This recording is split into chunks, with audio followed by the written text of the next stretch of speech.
মানুষ কত বড় নির্লজ্জ বেহাইয়া, কত খারাপ হলে, কত ছোট মনের হলে এরকম কাজ করে। আমি একটা অনলাইনে দেখেছি যে ওনাদের থেকে স্টার কেনা যায়।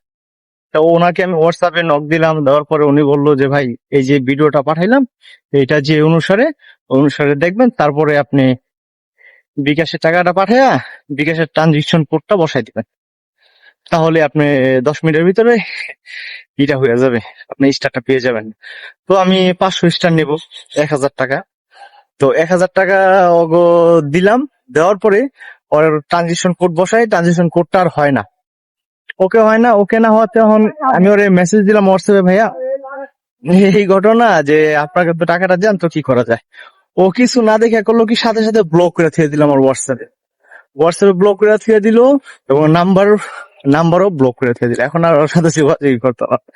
চিন্তাটা করুন কত বড় বেহাইয়া আর কত নির্লজ্জ হইতে পারে, যে পরের টাকা কিভাবে মাইরা খায়।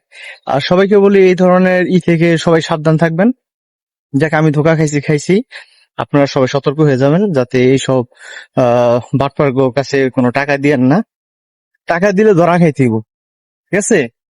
তার টাকা দেওয়ার দরকার নাই।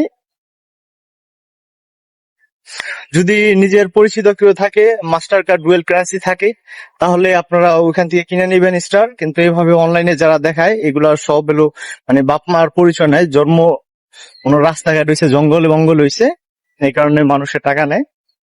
এই কারণে সবাইকে বলে যে সাবধান হয়ে যাবেন আপনারা, যে এই ধরনের প্রতারক হইতে সাবধান।